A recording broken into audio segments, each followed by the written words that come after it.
Então vamos começar e falar um pouquinho sobre a eleição da mesa diretora na Câmara e no Senado. E para isso eu quero voltar aqui para o nosso telão e começar com os ministros que foram exonerados pelo presidente da República para participarem dessa votação neste sábado pela manhã. Então nós temos na Câmara dos Deputados Alexandre Padilha, que hoje ocupa a Secretaria de Relações Institucionais, Juscelino Filho, do União do Maranhão, no Ministério das Comunicações, o Paulo Teixeira, ministro do PT, Ministério do Desenvolvimento Agrário, o ministro dos Esportes, André Fufuca, do PP do Maranhão, também Silvio Costa Filho, do Republicanos, que ocupa o Ministério de Portos e Aeroportos, Celso Sabino, Ministério do Turismo, Luiz Marinho, Ministério do Trabalho.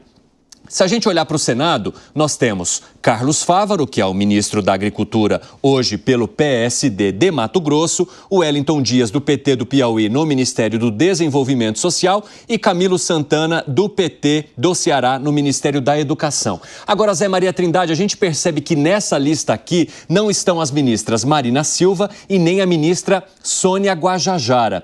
E eu ouvi algumas informações de aliados e auxiliares de que elas, por serem aliadas do pastor Henrique Vieira, que também está concorrendo, mas que não tem o apoio do PT, porque o PT, do PT ao PL, fecharam o apoio a Hugo Mota, isso poderia criar um constrangimento para o governo, já que elas iriam e não votariam provavelmente em Hugo Mota. Como é que você avalia essa ausência de ambas as ministras que não foram exoneradas, diferentemente dos 10 que a gente acabou de mostrar aqui?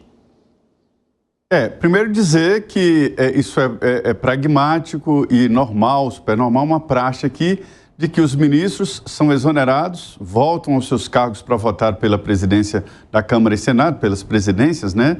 Porque eles querem participar do processo, né? Então, em votações importantes e tal, os suplentes saem, que a gente chama aqui os urubus. O suplente é aquele cidadão que fica de longe, olhando ali para ver se o titular ou vira ministro, ou vira governador, ou sei lá, sabe? Tem um voo aqui da terça-feira que o pessoal chama que é o suspiro dos suplentes, que é o avião que vem para cá, porque os suplentes ficam todos ali na expectativa toda terça-feira. Mas o que acontece é o seguinte, nesse caso, a Marina Silva, ela é da Rede, né? Não tem candidato, mas a Rede faz uma federação com o PSOL que tem candidato. E o governo está apoiando o Hugo Mota, né? Isso é claro, apesar do presidente Lula dizer que não tem candidato e tal, está apoiando. E se o candidato pastor Henrique tiver mais votos do que deveria, aí haverá quem votou no pastor Henrique, né?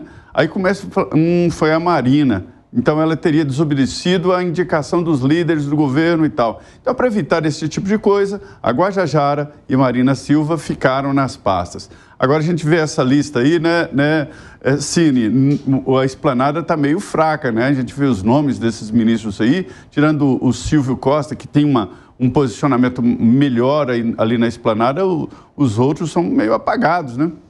Vamos saber com você, Fábio Piperno. Vamos olhar para o nome aqui no caso dos deputados, né? Aqueles que vão ser exonerados agora. Entre esses nomes aqui, você acha que há falta de brilho, né, nessa lista, o Fábio Piperno, como menciona aqui o nosso amigo Zé Maria Trindade? Eu acho, por exemplo, o Fufuca está preenchendo cota, né? A cota do PP no governo. O Luiz Marinho, já fiz muitas críticas aqui. Agora, nos últimos tempos, por exemplo, o ministro Celso Sabino tem aparecido bastante, porque a receita com o turismo aumentou nos últimos tempos e tal. O Alexandre Padilha é um ministro da cozinha aí do presidente, embora bastante criticado também. O Juscelino Filho está lá mais para receber crítica do que para outra coisa. Aí eu acho que, assim, talvez a figura mais robusta e tal seja a do ministro Fávaro. Que aí, nesse caso, é no Senado, né? O Zé estava falando da Câmara dos Deputados. Vamos então para o Senado. Aí no Senado nós temos o ministro Fávaro, pode trazer aqui a lista para mim, aquela outra lá que mostra aqueles que são indicados do Senado, que agora vão votar. O Wellington Dias e o Camilo Santana do Ceará. E o Camilo Santana também é um ministro bastante importante, ex-governador e tal. O Wellington Dias é aquela coisa, né? É um nome importante do partido, está à frente de uma pasta que tem muitos recursos, né, mexe com uma série de benefícios, ou seja, teoricamente, é uma das grandes vitrines do governo. Mas aparece veja, Então, eu não queria fazer essa analogia, mas já que você está provocando, é como se fosse, por exemplo, uma Dolce & Gabbana com o gerente da Shopee, vai. Gente do céu. Ele tá hoje afiado. Hoje o programa promete.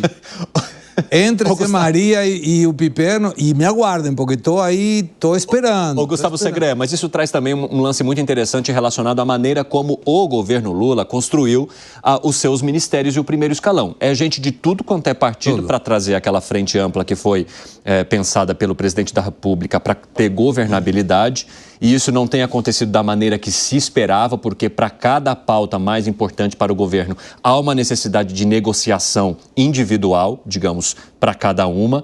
E quando a gente fala negociação individual, a gente também está falando da liberação de emendas parlamentares naquele período, enquanto o ministro Flávio Dino não estava olhando para aquela história com lupa, o que acabou melando um pouquinho essa distribuição, e agora há uma necessidade do governo federal e uma tentativa do presidente da República de se alterar algumas questões para voltar com esses pagamentos, mas isso indica também a maneira como o governo vem se posicionado à frente ampla montada pelo Hugo Mota, porque boa parte desses aqui, ou talvez todos, devem acompanhá-lo na formação dessa mesa diretora.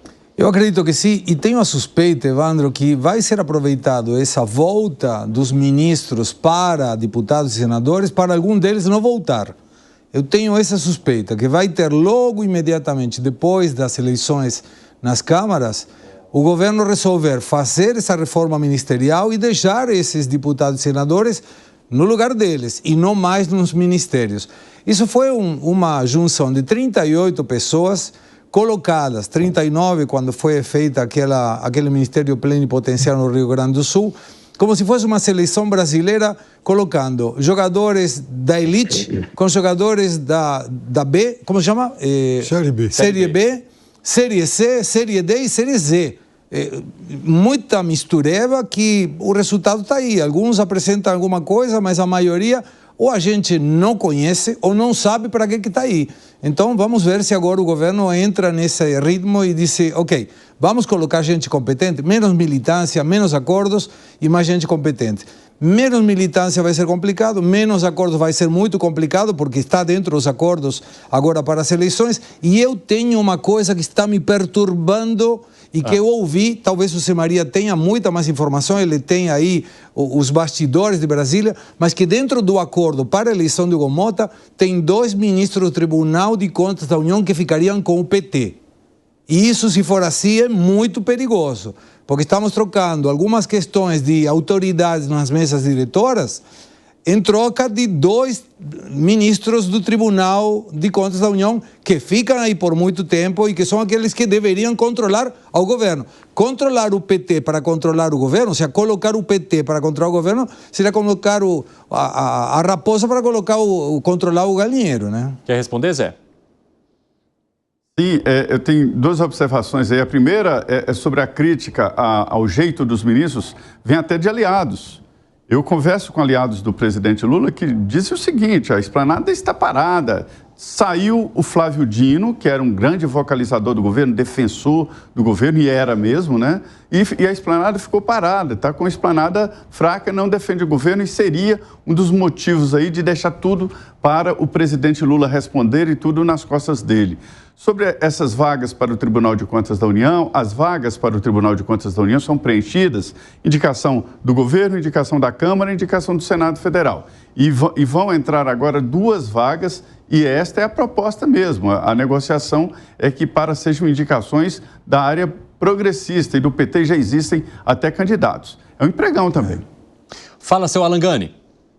Um empregão seria muito ruim, porque não é um critério técnico, é um critério político aí, como o Segré bem observou. Agora, em relação a liberar, né, os ministros, né, voltando aos seus postos aí de deputados, senadores, enfim, para votar, mostra um aceno ao Centrão, mostra que o governo quer restabelecer uma boa relação com o Centrão. Inclusive, o próprio Arthur Lira fez esse diagnóstico que há problemas no governo, e um dos problemas é a falta de articulação com o Congresso Nacional. Então, seria um primeiro passo para restabelecer essa ponte e talvez também começar a costurar algumas alianças já pensando em 2026, no momento em que o governo enfrenta dificuldades, né, principalmente pela queda de aprovação do presidente. Fala, Piperno. Só uma coisa rápida. Todas as indicações em todos os tribunais de contas, elas são políticas. Por exemplo, Vital do Rego, político. Augusto Nardes, já foi deputado federal por muito tempo.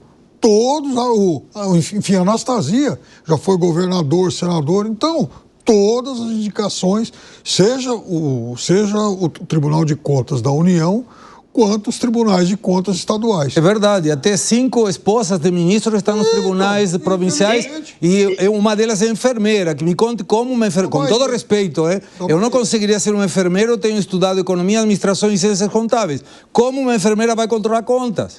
Que foi, Gani? Infelizmente são indicações políticas, né? Bom se fosse técnicas num tribunal tão importante como o TCU, né?